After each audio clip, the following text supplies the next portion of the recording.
All right, let's dive in. Today, we're talking about something, well, something pretty fascinating. It's been around for over 100 years. It's got this history that feels like a medical thriller. And now it's getting a whole new look for some really incredible modern uses. We are talking about methylene blue. And trust me, its story is way more interesting than you'd probably guess. So it all kicks off with this simple, almost kind of unbelievable question. I mean, can something that sounds like it belongs in a high school chem lab, this vibrant blue dye that was discovered way back in 1876, actually help recharge your body's batteries? The fundamental energy sources we all run on? Well, the answer is surprisingly complex, and it might just flip the script on how you think about your own energy. Okay, so to really get a grip on methylene blue, we've got to go back, way back. See, this isn't some new age fad, not at all. This is literally medicine's first fully synthetic drug, and its past, it is absolutely jam-packed with history. I mean, just look at this. The sheer versatility is kind of mind-blowing. It's discovered in 1876, and just a few years later, by 1891, boom, they're using it to fight malaria. And it didn't stop there. Soon after that, it was one of the very first antibiotics, and even antipsychotics. And get this, it is not just some old relic from a history book. To this day, you'll find it in emergency rooms being used as a frontline treatment for some really serious stuff like cyanide and carbon monoxide poisoning. So, okay, that's the history. Pretty cool, right? But the real question is, why is everyone talking about it now? Well, the list of things it's being looked at for today is, well, it's pretty extensive. Yeah, the potential uses are just incredibly broad. See, it seems to be really effective in tissues that need a ton of oxygen. So naturally, it's being studied for its impact on the brain.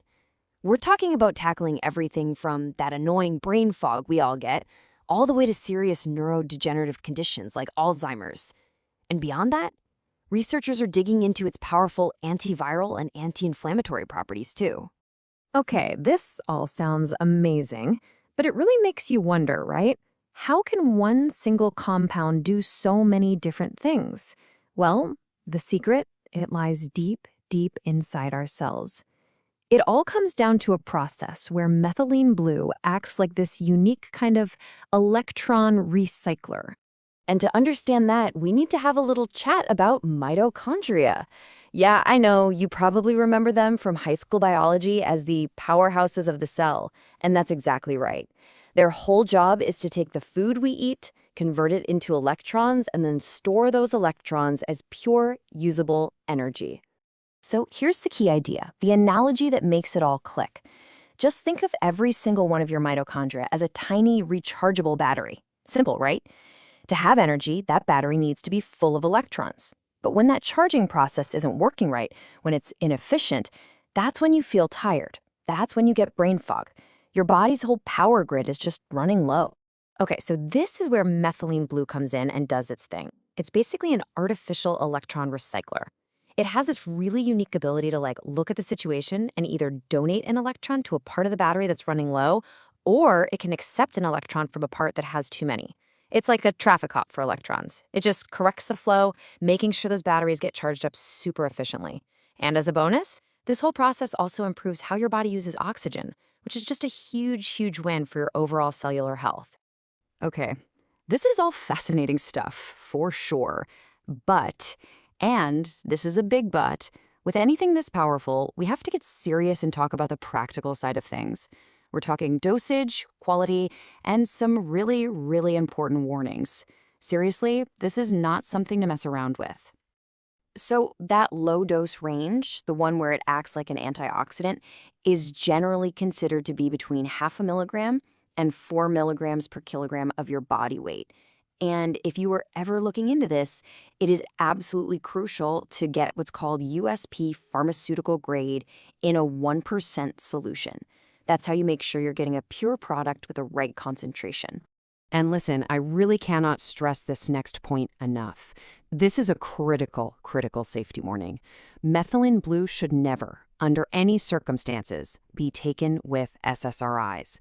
That's a common type of antidepressant, selective serotonin reuptake inhibitors. Taking them together can cause a super dangerous, potentially life-threatening spike in your serotonin levels. It's a condition called serotonin syndrome. So the absolute number one rule here, like with anything new, is you have to talk to your doctor first. No exceptions. So there you have it. We've gone all the way from a 150-year-old blue dye to what might be a cutting-edge tool for boosting our cellular energy. It's a pretty incredible story, right?